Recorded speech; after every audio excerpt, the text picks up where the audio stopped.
is the air that I personally breathe. He's the energy that allows my life to continue forward. And as a symbol for education, he is the symbol for me of mind and intellect. He is the symbol for our struggle. And now in the twilight of his life, he's trying to put 60+ years of the energy that he has put into our struggle into a type of focus that we can understand and take it forward into the future. Many of you have known him longer than me. I have had the pleasure of having many visits and conversations with him over the last 10 or 12 years. We speak just about every other week on the telephone. He stayed in my home, and again, he is a very important inspiration to me and to us all. So with that in mind, I don't see him standing in the doorway. He's coming. But I would like to stop and have us greet our master teacher, Professor John Henry Clark. Thank you.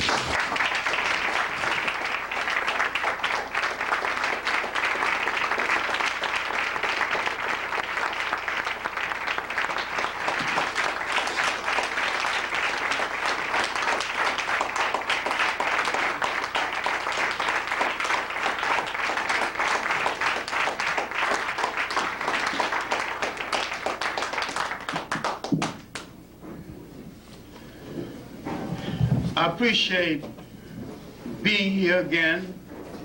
I appreciate being asked to speak in a city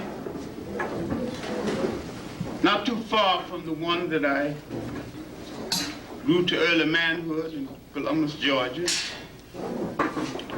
Not terribly far from that little half-a-horse town called Union Springs in Alabama, where I was born.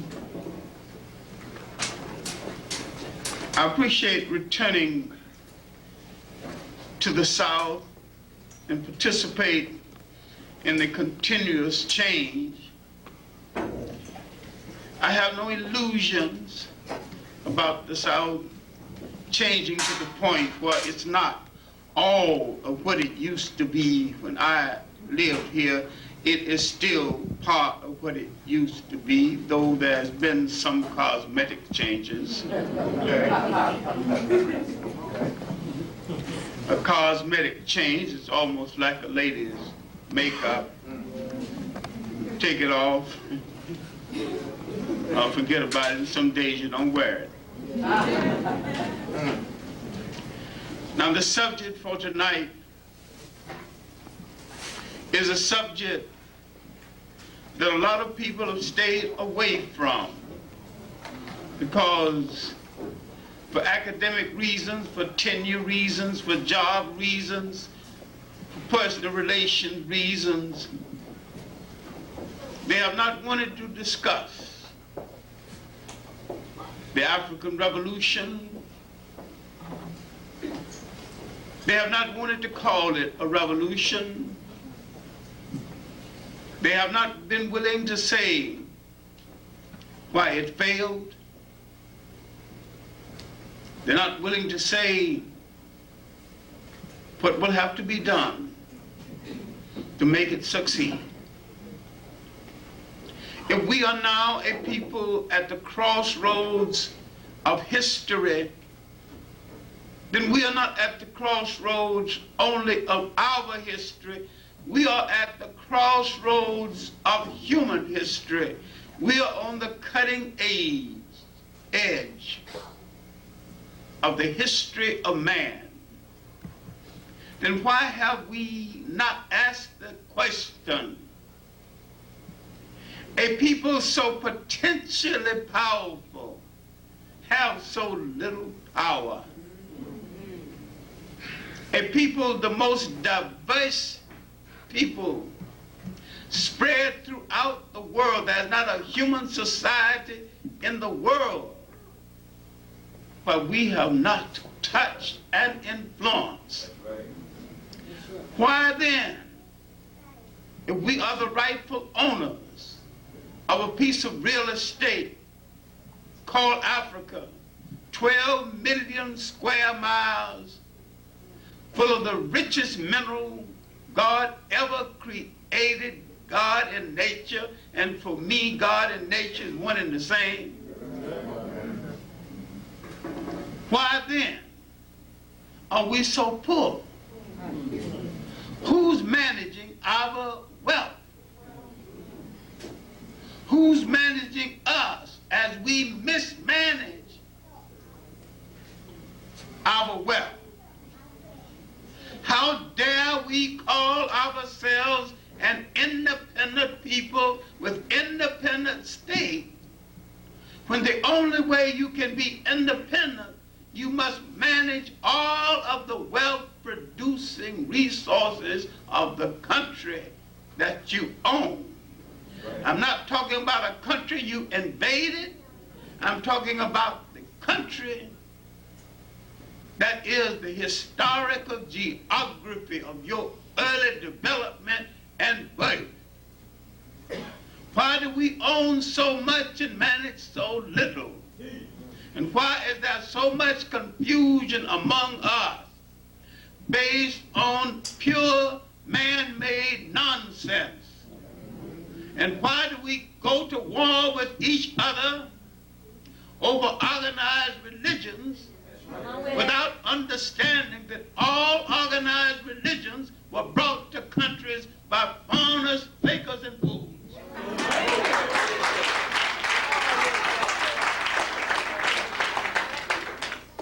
You had a way of life, a spiritual way of life, superior to all organized religions. Before, why then did you let foreigners bring to you something that puts you against your own brother, made you go to war against your own brother, turn your back while foreigners rape your sister and your mother and enslave your brother, and do it in the name of a God they taught you and neglected the God you created? Something happened to your mind. You programmed yourself into a position where any foreigner with any kind of strength could take over the destiny of your country. There are countries in Africa right now so weak, a good Boy Scout troop could take them over. What is the excuse? When you find the strongest thing about a people, look on the flip side and you'll find the weakest. The strongest thing about African people throughout the world is their ability to be hospitable to strangers, to recognize the humanity of the stranger. The weakest side about African people is that too many times they are more kind to the stranger than to the relative.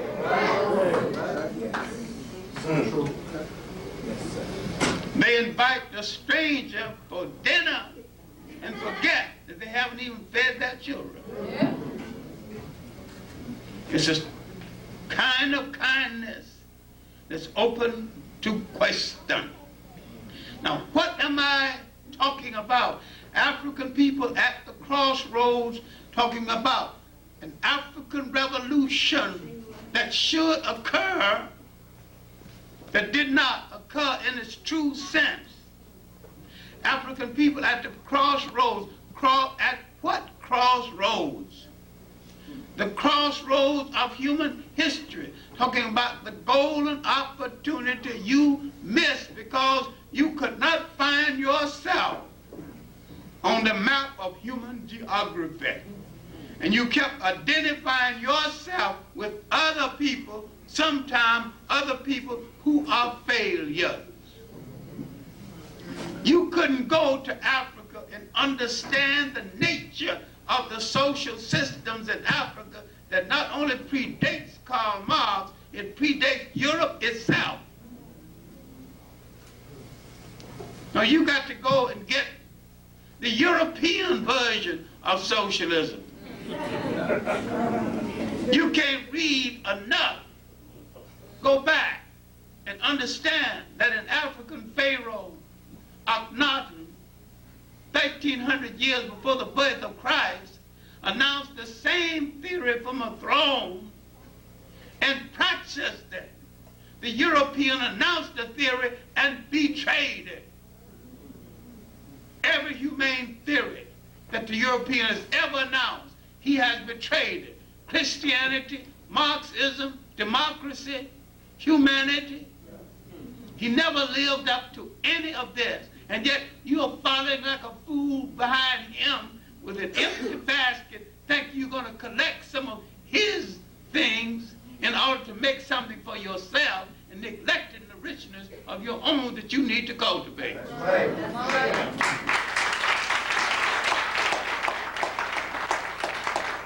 Now, if you knew his history, you wouldn't follow after him. That if you knew the history of the Arabs, you wouldn't follow Arab Islam. You would understand that two Africans made Islam. That's right. Zayd bin Harith and Bilal. That's right. And that Ethiopia nursed Islam in its cradle and saved it. That's right. When they're about to be driven out of Arabia, the Prophet Muhammad said, go to Ethiopia, go to that land where no one is wrong. And he went to Ethiopia as Africans, hospitable to strangers, let his followers in, gave them a haven. After the death of the prophet, they went back and got their faith well underway. Now you think that you've got to propagate, purify, and sell us Arabism, which is not Islam, because the Arab is a betrayer of Islam. You don't know who he is. He's part of the dirty waste matter that came down from the back door of Europe and united with the waste matter from the side door of Africa and the back door of Europe. He's the bastard child of a bastard child.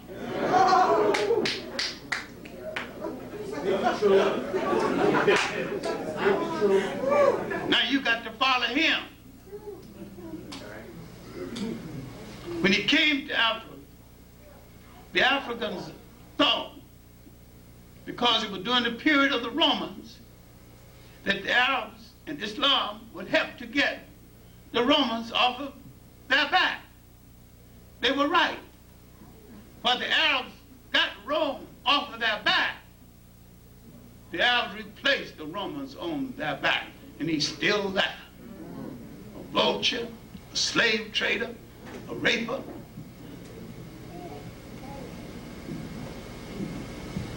I'm not against Islam or any religion, but I'm willing to condemn at the risk of my life any religion that says their God endorses the slave trade. Yes, sir. That's right. That's right.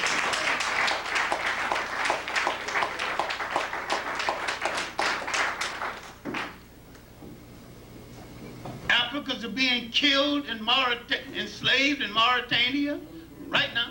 That's right.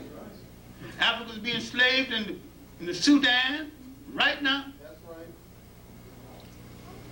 Africans are being driven out of Mauritania who are Muslims because they wanted a pure Arab nation. Senegal is more Islamic than Arabia.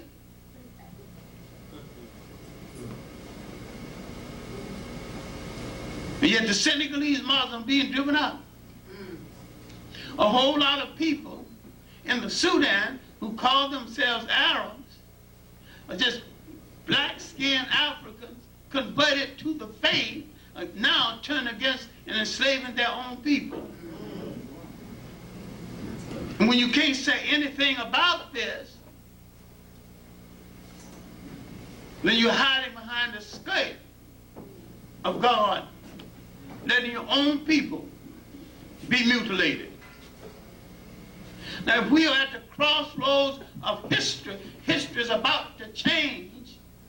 I am not telling any of you to leave a church or to leave a mosque or to leave a religion.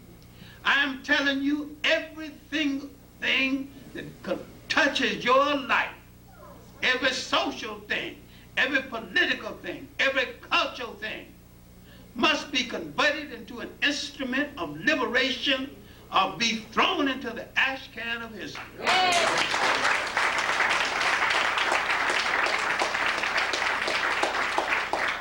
You have no time to waste. When you've got to deal with Christianity, remember, we did not follow European type Christianity. And to the extent that we followed it, we went wrong.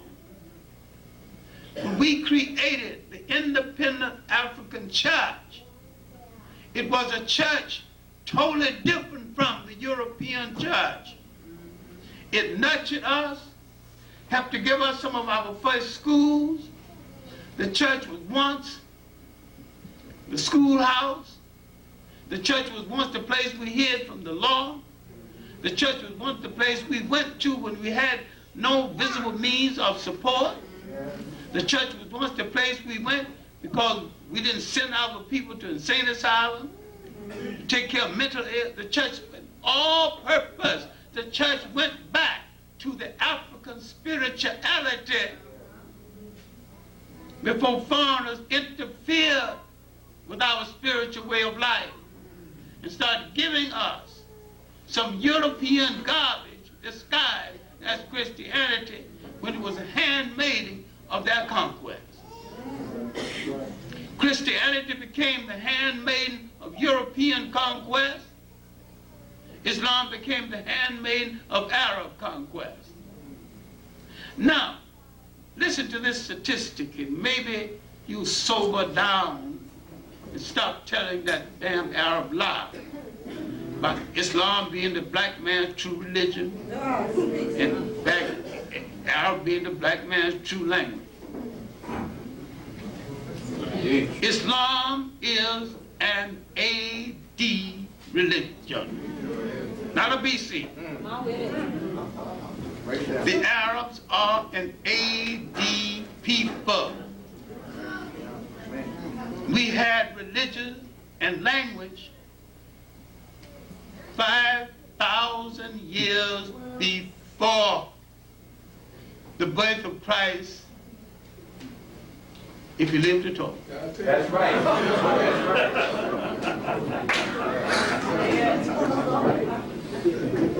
Why did I qualify? Why did I qualify? If I was much younger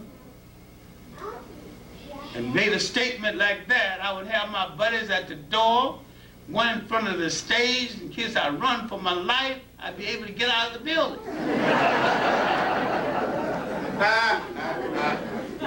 My qualification, if he lived at all. Now, if you read John Jackson's Pagan Origins of the Christ myth, he traces the Christ story through 26 civilizations, each with their separate Christ. Each 1,000 miles apart. You only know about one.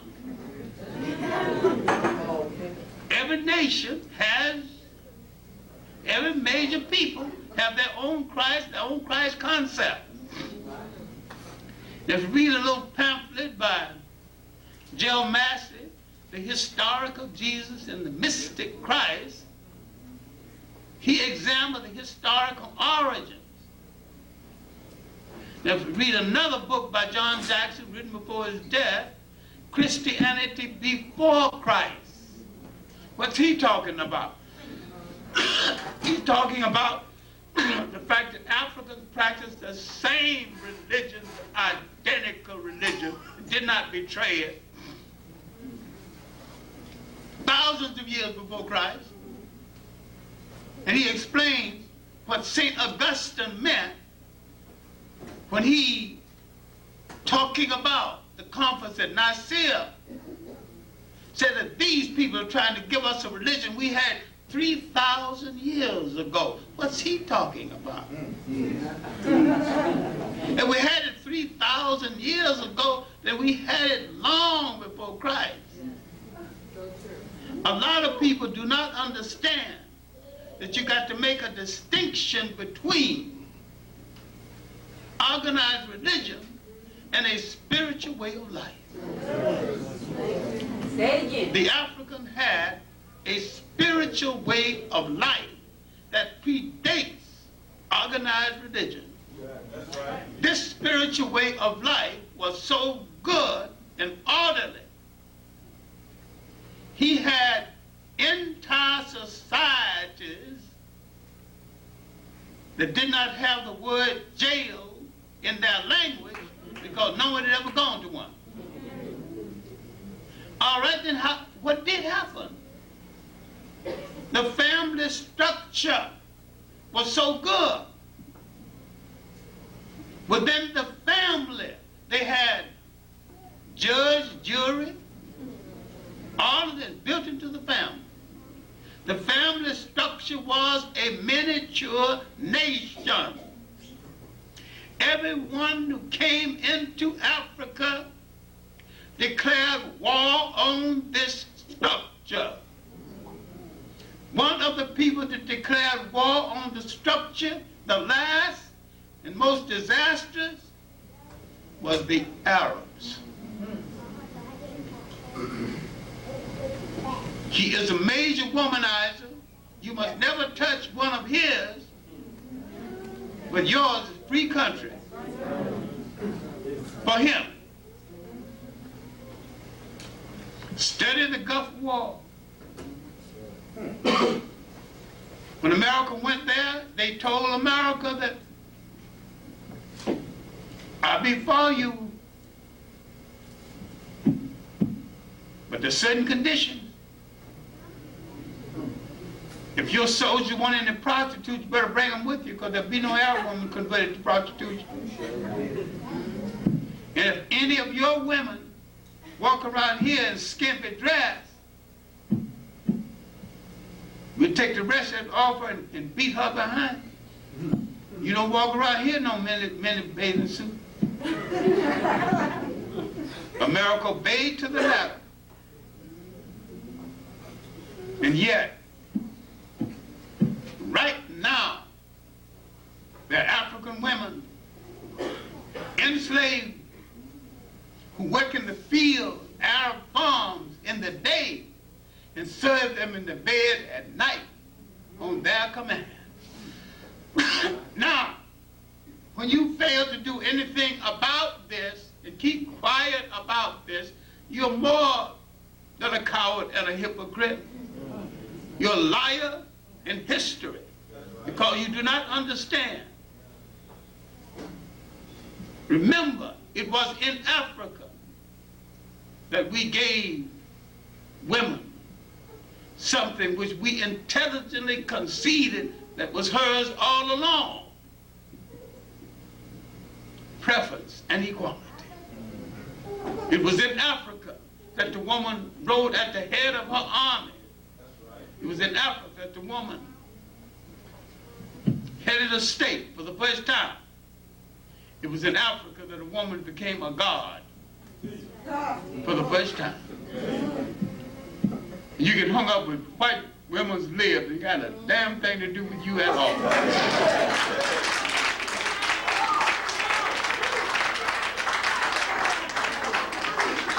Our crisis at the crossroads that we are debating everybody's concern except our own. We're hung up with everybody's religion except our own creation. No one creates any liberation movement for you. Slaves are never liberated. Freedom is something you take with your own hands, or you don't get it.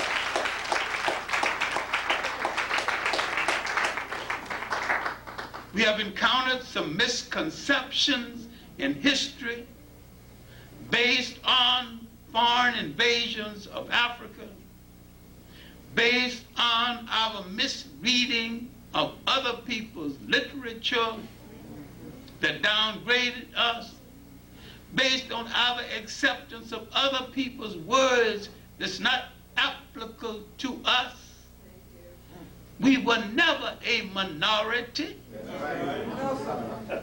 We number 1 billion people on the face of the earth. We should make jobs for each other. Now, let us start with simplicity. We don't need high tech right now. Let us start making our underwear. All right. That's something you change every day you can. Out of underwear, out of factories. Got to open up 10 factories at once. I made this proposal in New York at a memorial for Martin Luther King, what Martin Luther, in a speech called What Martin Luther King Did Not Learn About Mahatma Gandhi. Then I said, maybe if Martin suggests that we should not bury our beloved one in a coffin we don't make, we can take the coffin business away from the mafia and put some brothers to work building coffins. Coffins not even made out of first-rate wood. And a second-rate carpenter can make a decent coffin. Ain't no high tech. I'm not talking about everybody got to go to engineering school now.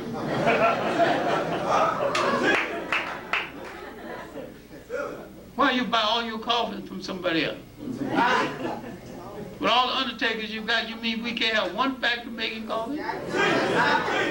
Huh? We can't be self-sustained doing nothing? Don't tell me you can't make a handkerchief.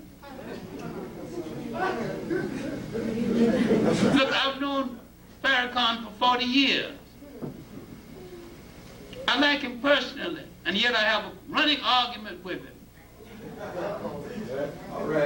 He announces too much. It's an announcement and nothing more. A lot of ceremony without substance. He avoids too many issues. What are you talking about, marching 1 million people men on Washington? How many pair of shoes you 1 million men wear? How much gas it gonna take? How many hotels gonna hold you? All you're doing is making white people rich. I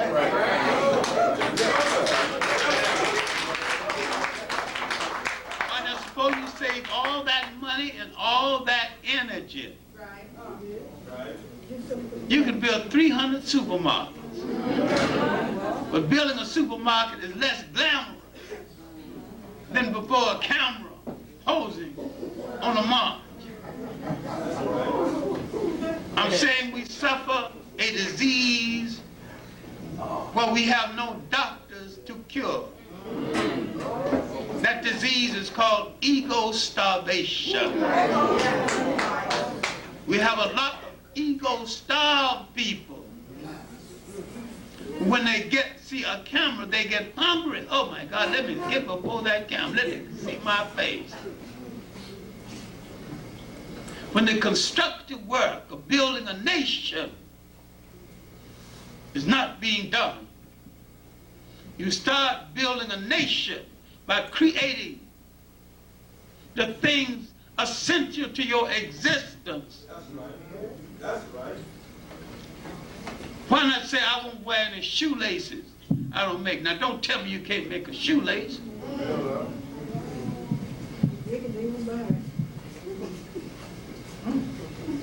Do the basic, do the durable things first. High tech later.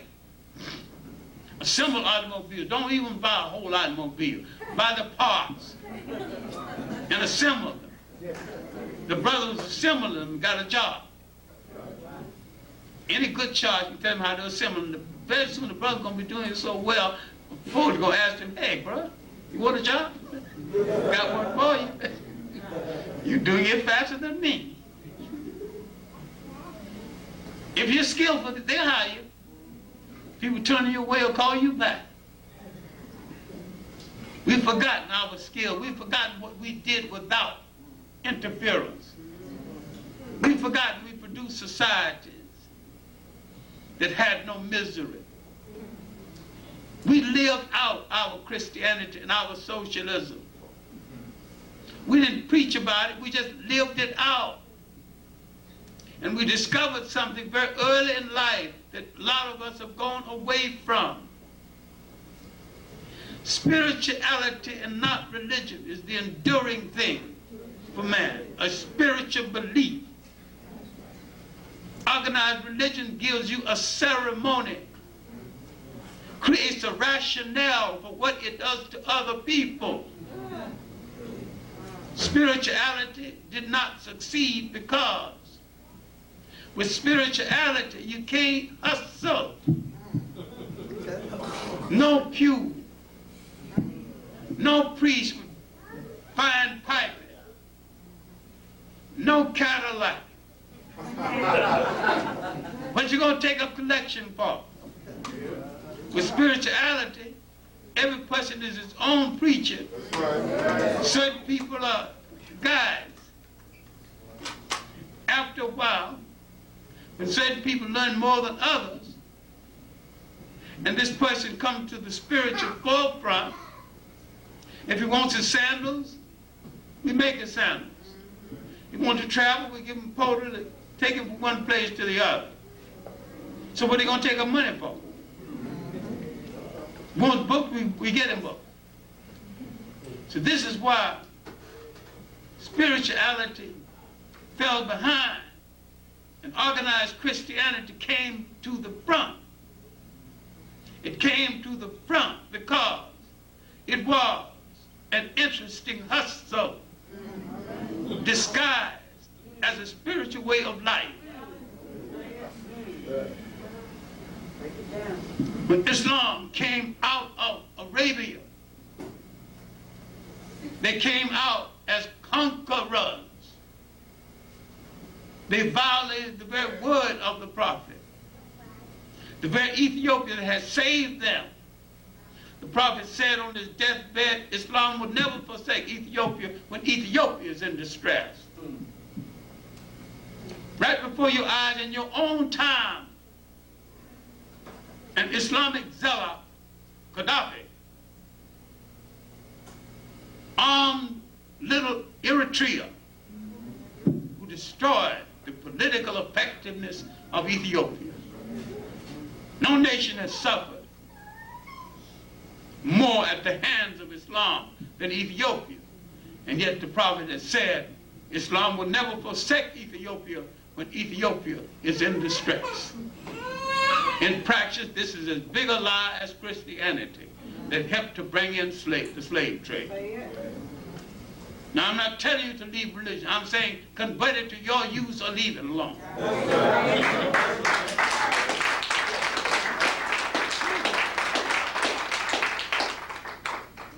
Someone asked me earlier, how do we persuade ministers to get into the fight, to become more relevant in our fight?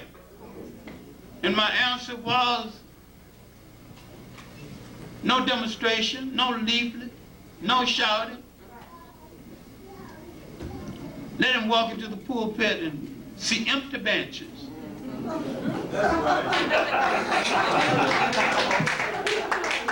You get the point. Never mind the Jesus message. We want a salvation message relevant to our existence right now. Massage my emotion with Jesus, Jesus, Jesus. Give me something concrete that I can live by. Now, looking again at a people at the crossroads, I'm turning back to a lesson was taught to me in the Old Harlem History Club by Wilson Hergens, long since dead protege, John Jackson was his protege, and so was I. He has said to me,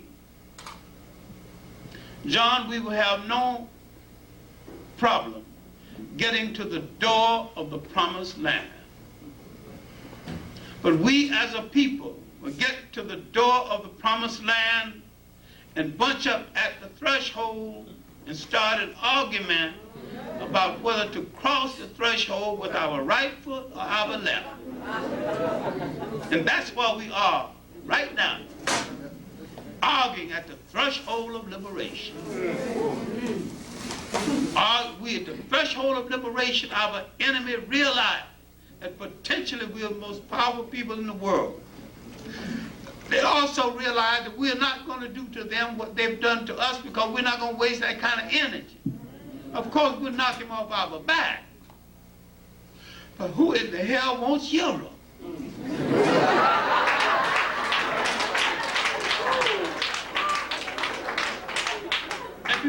If he wants to keep Europe, keep it with our good wishes.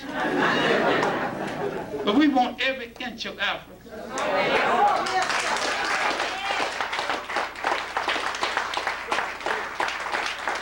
That's our home. I don't divide nothing there or share nothing there that you're not willing to share with me in Europe.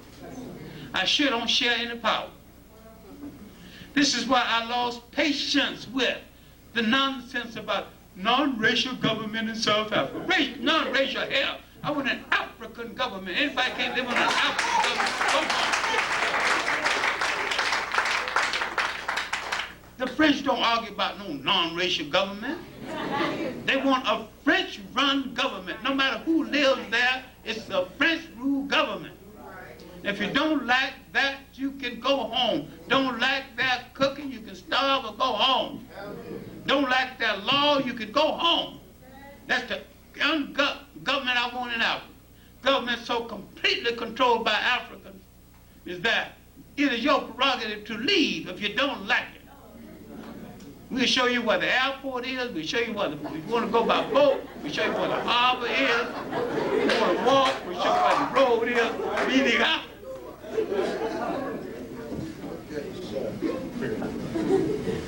But we don't share. I don't share no government. We no more now we're willing to share my wife. I ain't no fool. And yet you have Africans say, we can share. Where did he get his mentality from?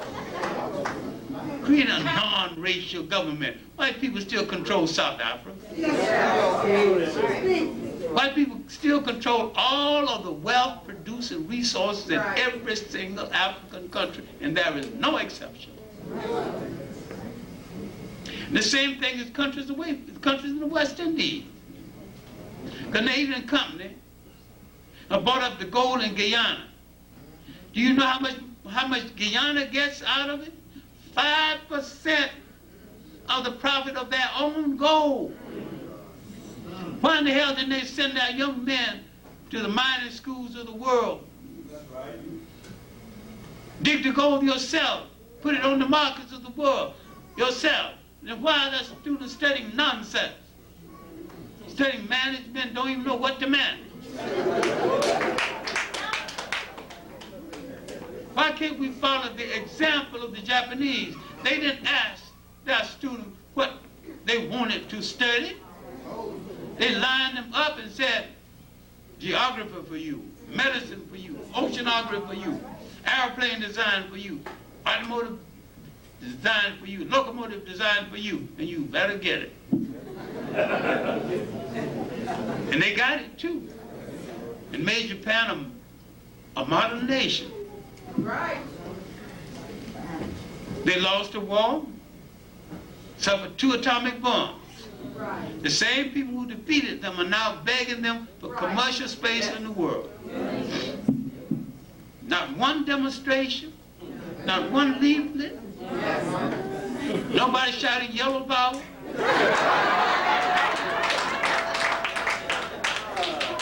You shouted black power, you had no power, black or otherwise. And didn't know what power was, still don't know. Power can be had through cooperation. You have to stop the silly argument among yourself and cooperate. Somebody's going to have to call the tune.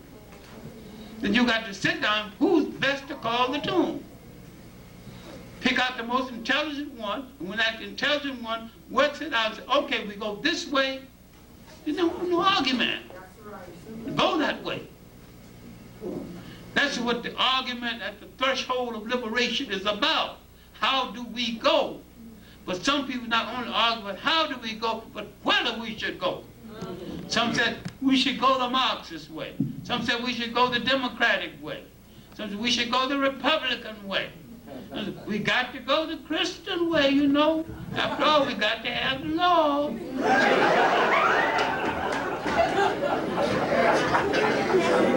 Somebody else has got to go the Islamic way. The idea is to go.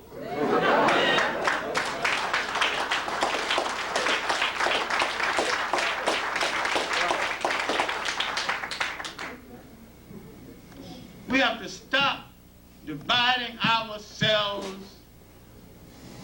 based on things fed into our mind by foreigners who fed them into our mind so they can control us. We can take Christianity and convert it into an instrument of liberation that it was supposed to be in the first place. And so with Islam, if you understand Islam, you might think this is a sore spot with me, but anything that demeans the women is sore with me. And anything that restricts the presence of the woman is a sore spot with me, because we came out of a society where we were willing to let her go as far as her mind could take her without feeling the slight bit insecure.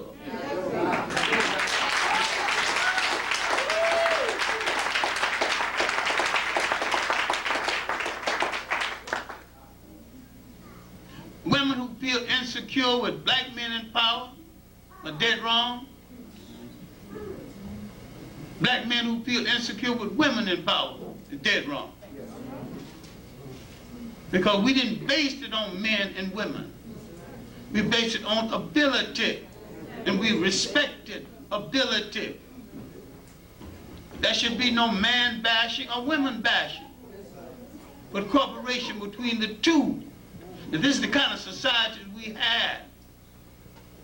There are certain ceremonies that couldn't even start until a woman sanctioned it, because that was a woman's function in that society. Certain ceremonies she had to function, because it related more specifically to her. Now, if you remember the first session of Roots on television, where nearly everything was wrong, remember the scene when the boy comes home from ceremony of manhood and circumcision and tells his grandmother, played by Maya Angelou, men don't let women tell them what to do. So you lying fool, you don't even, the people who wrote the script was dead wrong. Alex Haley shouldn't even let that in the script. If he knew the territory he was writing about, he would know that West Africa was Islamized by Islamized Africans. And they were intelligent enough to let the main custom remain intact. And the main custom was then and now matrilineal. The royal line came down through the female side.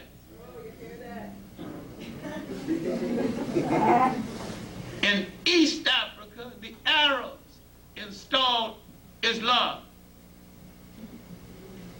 They destroyed the matrilineal. So East African Islam is different from West African Islam. Go to East Africa, go to West Africa right now and see who rules the marketplace. Not only women, but women with a society called the Sandy Society. They have their own court, judge, and jury. And if you wrong one of them and they put you on trial, you don't even know whether your wife is the judge or not. And you will be punished. And you will not get away with anything you do to them. All the stalls owned by men, run by men, are owned by women. I went to buy something at one of the stalls and I had a big bill, and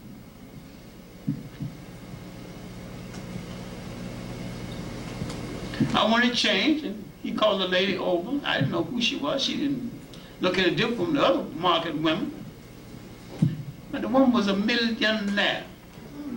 See, millionaires here, you be in a stretch Mercedes. She walking around in the marketplace, looking at like a regular market woman. Called me over and she picked up, looked at my money, made sure it was authentic. And she held it in her hands and looked at the person who gave it to me and looked around, and I said, I wonder what this is about. I think I can trust her. We went to some place partly secluded, and she opened that big belt on her waist. The lady was padded with money and made the change.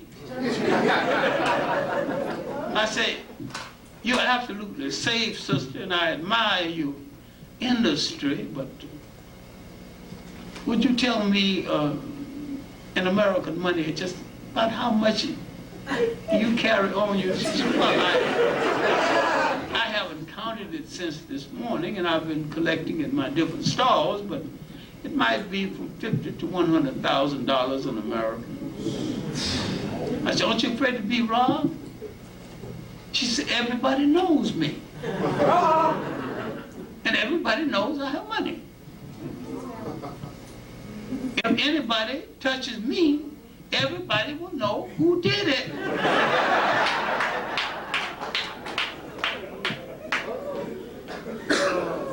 And she said, his life wouldn't be worth a franc after that. Look at the safety now. This is a Muslim country, it's a Muslim woman, ruling the marketplace, going from different stalls, all those different stalls that she owns, and collecting money, making change, carrying from $50,000 to $100,000 on her waist. No man is disturbed about it in the slightest. No man is propagating, you women are taking over, and everything. No nonsense like that. Some men are coming up to hoping she give them a job.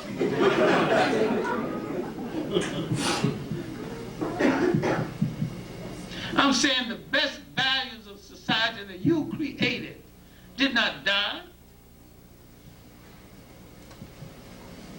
And while we're getting into European this and European that, we forgot that before the first European wore a shoe or lived in a house that had a window, we already had functioning societies before we existed. How can you sit still and hear somebody say he built the pyramids when he hadn't built a shoe for himself in Europe, a house with a window, or hadn't even written a book? And we're at the crossroads debating something because we have not looked and examined the history of our countries well enough to understand that we have already done what people are saying should be done.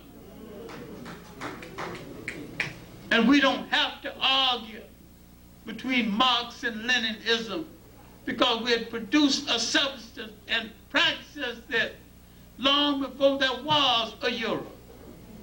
There's some confusion between the Karl Marxes and the Groucho Marxes. The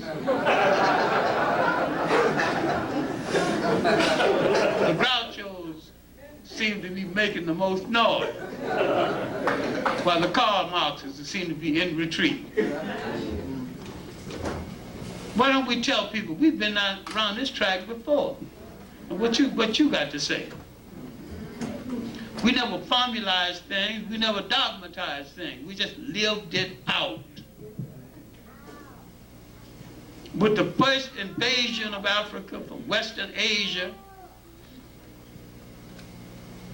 in the 1700s, then again in the 1600s, the recovery, the second invasion,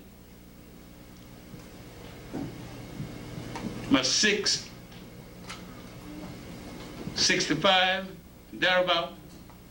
And finally the invasion of Iran, 550. So devastated North East Africa. It opened the door for the Greek Alexander, who began to copy African history, African ceremonies, began to wear the toga. Then the Romans, who picked up the idea of the toga from the Africans,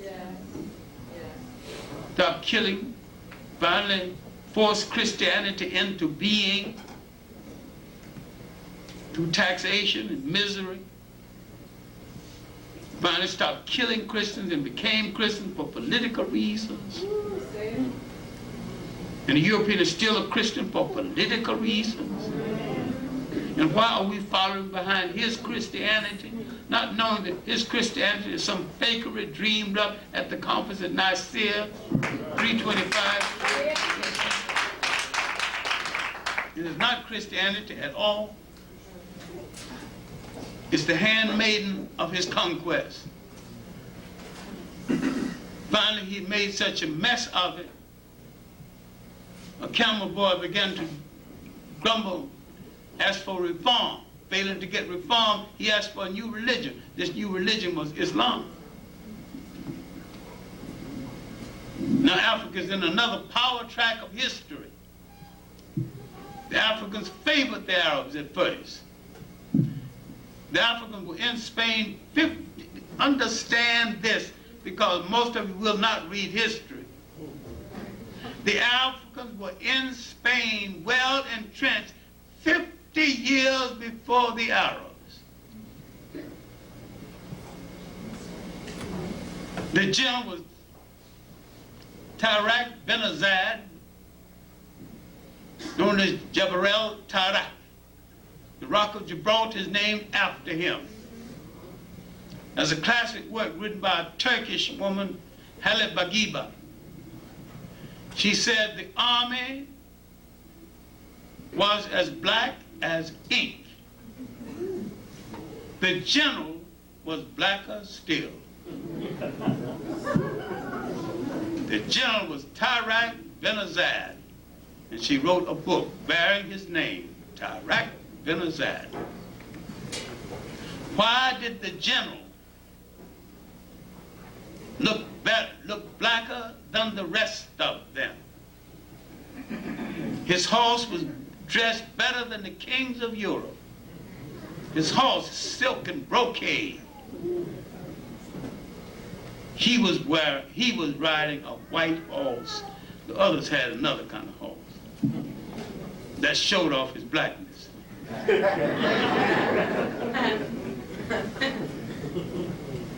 One day Hollywood might have enough nerve to put that in Technicolor. The ladies were so impressed. Each one put off a garment and throw it at the feet of the horse. Tell him, I'm available.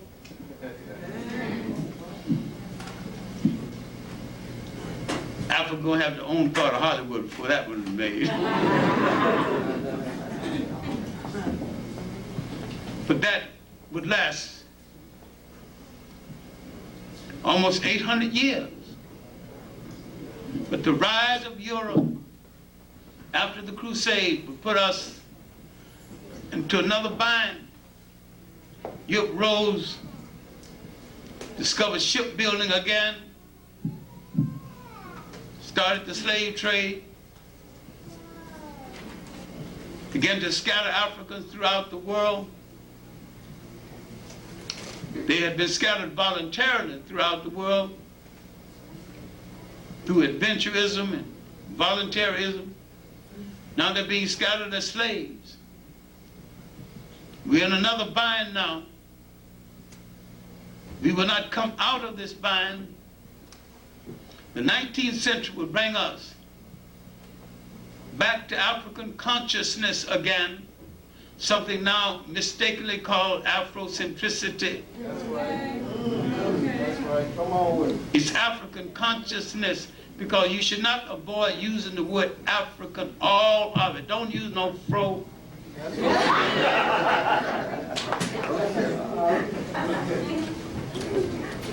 But that 19th century in the Caribbean islands, with its massive revolts that brought Haiti into being, That's right. Africa's anti-colonial wars. Winston Churchill said these Africans who never heard of a military school or wore a store-bought shoe are gentlemen, some of the finest minds of Europe.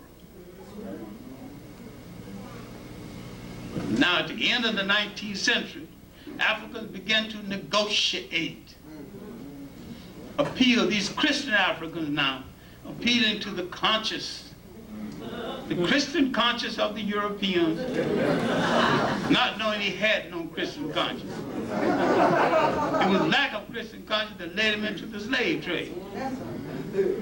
Accepting the Pope's word when the Pope told Spain and Portugal, you are both authorized to reduce to servitude all infidel people. Edward Williams is very good on this. Read his documents in West Indian history. Read his book, The Caribbeans, from Columbus to Castro. And if you forgive the modesty, read my book, Christopher Columbus and the African Holocaust. The documents are good. Jan Carou's new book, The Conquest of Paradise. That's a book by a white writer called The Destruction of Paradise. No shortage of information. All you have to do is to read it. Tell you exactly what happened. What happened was not democratic or Christian or kind. A whole series of nations were destroyed.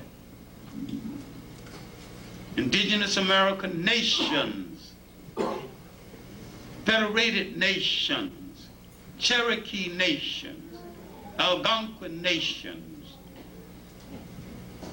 Crow, Blackfoot, all of these were nations, not tribes. This is the preface to 1619, when they would bring about 20 Africans to Jamestown, Virginia. We began our formal induction into the American labor market. We were not the first slaves in America, or the second. They tried to enslave the indigenous Americans. Didn't succeed because he knew the forest, he knew the gully, he knew the river banks, he could slip away. They had more success in enslaving the whites. Read a book by Lerone Bennett called The Shaping of Black America. Read his first 2 chapters. If you don't read nothing else, read his chapter called First Generation, and read the 2nd chapter called White Servitude, how whites were enslaved too. Then finally, they had to sell the poor whites on the skin game. At first, poor whites had no vested interest in being against blacks. They were poor, they were struggling, They were landless. What was the interest in being against blacks? And some of them were indentured servants, as most of the early blacks were indentured servants. They began to marry each other. But after they sold whites on the color scheme, they forbade that kind of relationship one to the other and destroyed it as ruthlessly as they destroyed the white and black farmers' alliance. And the man who destroyed the black and white farmers' alliance later helped to establish the Ku Klux Klan. All of this is forgotten. All this 19th century struggle with Douglas, forgotten. The 19th century struggle in Africa, when Africans did not negotiate anything. They took their spear and their shield and went to the battlefield and negotiated in blood.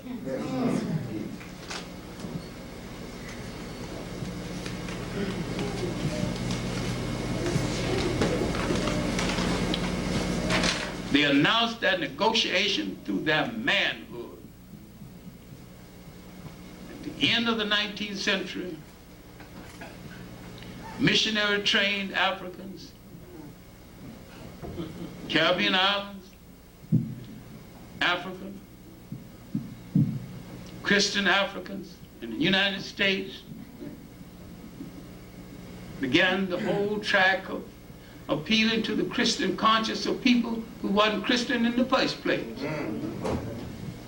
Now they would start the Pan-African Congress, started by a Caribbean lawyer, H. Sylvester Williams. It is a bit of irony that the three great Pan-Africanists all came from Trinidad.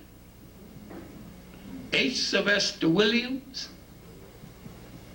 C.L.R. James, George Padmore. I never knew H. Sylvester Williams. I knew James, and we were friends and colleagues till the day he died. I knew George Padmore in the United States, and I knew him again in Ghana when I was there in 1958. I asked him a question. He told me, stop meddling in his foreign business, in his personal business. I say, of all of you were Pan-Africanists wanted the unification of the African world, all three of you have had children by a black woman that you never married. None of you have established a long relationship with a black woman. Where is your Pan-Africanism when the door is closed and the bed is ready? Man, stop meddling. My personal business is my personal business. I left it there. It's a contradiction. And yet, all three men made a major contribution to the concept of the unification of African people. Du Bois, who never liked being called the father of Pan-Africanism because it was incorrect. Du Bois was a guardian of truth, and he wanted to be called the guardian or the keeper of the Pan-African tradition. He never said he was the God, he was the founder of anything, and he wasn't, and he didn't pretend that he was. But his over-enthusiastic followers gave him credit for a lot of things he did not do, failed to give him credit for a lot of things he did do. Intellectually, Du Bois was the finest example of a functioning intellect we have produced in the whole of the Western world. As we entered the 20th century, we entered the 20th century with a debate.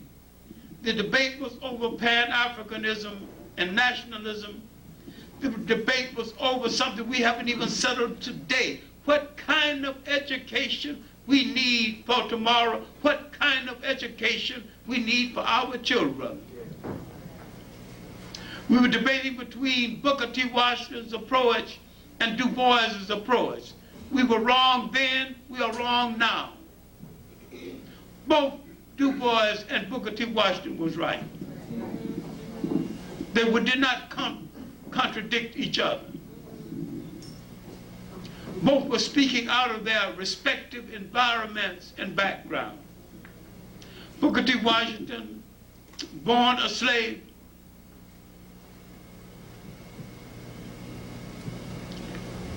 and from his background, he never seen his father, but he suspected he was white because he was a little less than black.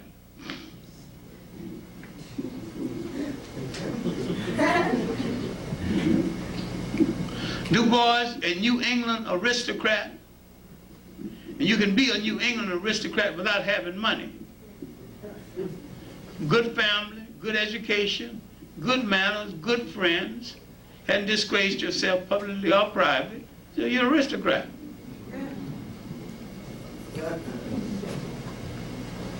So he was accepted. Du Bois wanted to go to Harvard as the young men of that town, a socialist town. There used to be whole socialist towns in America where the education of the brightest young men were taken care of by the town.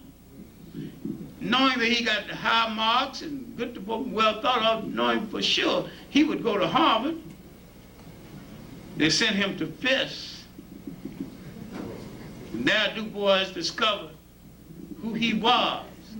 His white friend, including girlfriend. Now he discovered he must enter race work. The best thing that could have happened to him. It shocked him out of his illusions. He knew that was a dividing line. And he began his race work. Eventually he would go to Harvard. He would finish his PhD thesis there, a work still worth reading.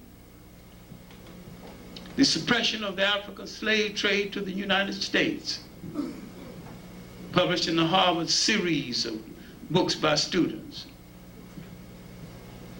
1903, he would publish a little work that should be the preface to understanding Du Bois, Souls of Black Folks. And one essay, not criticizing Booker T. Washington, but taking some exception to some of the things Booker T. Washington has done. Why don't we just get the book? You can read it in less than an evening.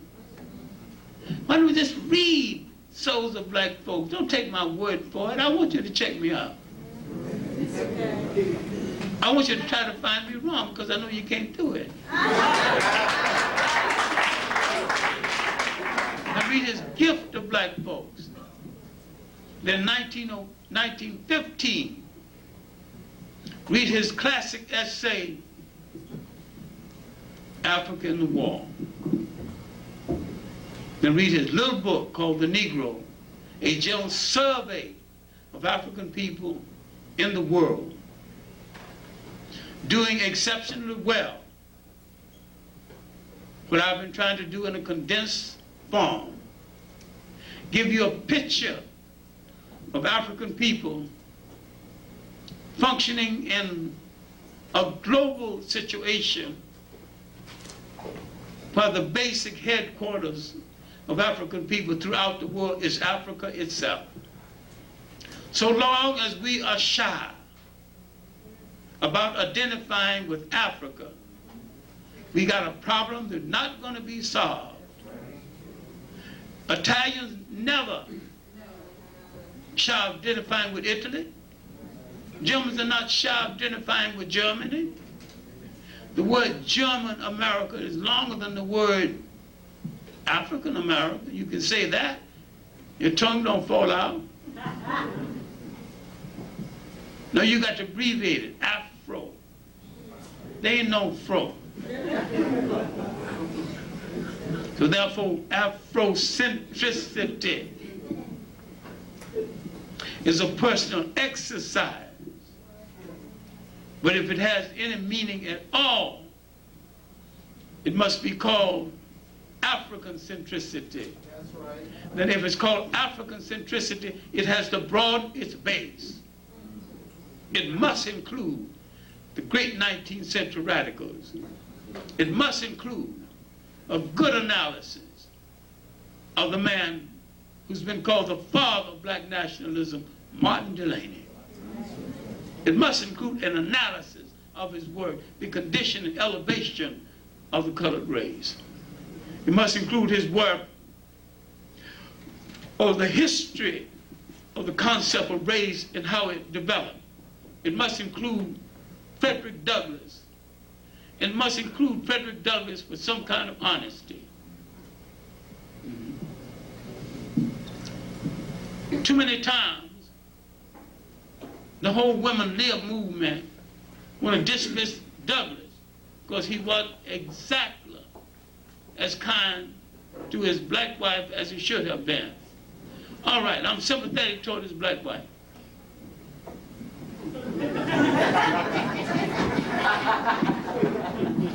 But that don't change one iota of Douglass's force, the clarity of his analysis, and the program of the fight he left for us, and his great legacy. The music of Mozart is not less sweet and melodious because he beat his wife, although I'm sympathetic toward the wife. I don't see why any man should beat any woman when he can vote with his feet and walk away. Makes no sense to me. But if you're going to go into that 19th century, you got to deal with this awakening of African consciousness. William Wells Brown, our first novelist, his book about Ethiopia, other books about Ethiopia. You got to do an analysis of George Washington Williams' 2-volume history of black America and how he handled the African question and brought up the question of the elimination of the word Negro. I'm saying Molefi Asante has made a contribution to our consciousness and our direction, but he's merely started, and he's neglected too many monumental figures in our history, too many monumental contributors to our history. Our argument started in the 19th century with the Pan-African Congress, but let me conclude this before the Baptist preacher in me gets the best of me and I talk forever. We went wrong when we failed to understand of all the Pan-African Congresses, the most significant one was the Pan-African Congress in Manchester, England, 1945, convened by Kwame Nkrumah, George Padmore, Nnamdi Azikiwe, Johnstone Kenyatta, later Jomo Kenyatta, because that is the Congress that planned the independent explosion of Africa. The other Congress were begging for the right for Africa to have the kind of education that will equip them to rule themselves. In 1945, these conferees said, we are ready now. We are ready to rule ourselves now. We want independence now. Finally, Nkrumah is brought home and became head of the pre-colonial government and eventually head of the state. And this frightened all of the colonial powers, because if Africa became head of that country, started controlling their mineral wealth, they could close down Western industry. They had to stop this in a hurry. So they began to overthrow government after government until they finally overthrew Nkrumah. They'd already killed off Lumumba. Sooner or later, the Pan-Africans from the north, Nasser, would be gone. Ben Bella would be imprisoned. Now we're at the crossroads debating again direction, debating someone else's ism, forgetting something that Europeans, irrespective of religious belief, irrespective of political belief, main interest in Africa was to control Africa. They had no other mission. And the left wanted to control Africa as much as the right. So we need not get into games played in the name of political opportunists and Johnny-come-lately called Marx and Lenin. They too were playing a European game, a game for European control. They not only did not know anything about the cultures and the politics and the people of Africa, they did not know what they needed to know about the people of Europe. Otherwise, Russia would not be at war with some of her own colonies.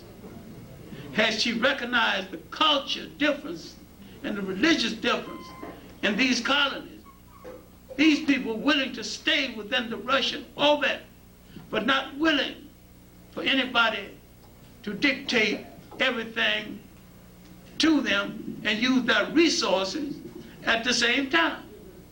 Russia could have yielded something to them and still kept them as partners and treated them with some equality. They could have created a socialist or communist parliament for Europe, recognizing each state as independent, associated, and treated with the Soviet Union.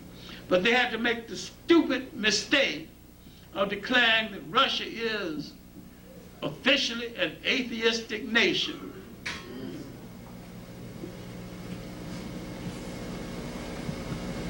I have no great love for the organized religions of the world, including Hindu, that create the concept of untouchability. Yet I'm a strong spiritual human being. I know that there's a spiritual force in the universe. One of my students asked, Professor Clark, inasmuch you don't believe in organized religions, where do you think you're going to go when you die? I said, I ain't going nowhere. I'm going to stay right here.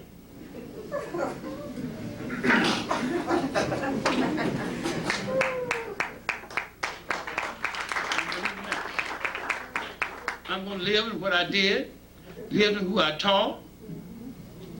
They bury the man, continue the plan.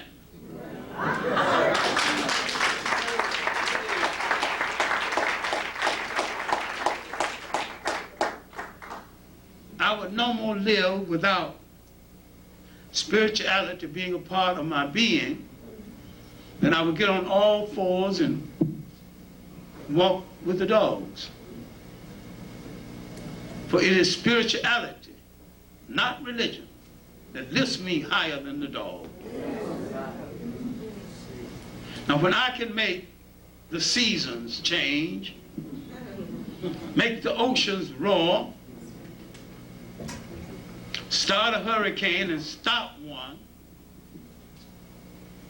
I will tell you I no longer believe in God.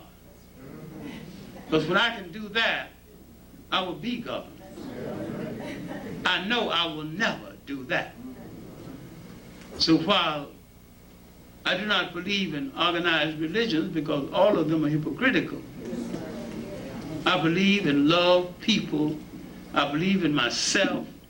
And I have a special love for my own people, whose fight I've been involved in most of the years of my life. And for them, I've only gone to jail for very honorable reasons, like leading a riot or something. Nothing. Okay.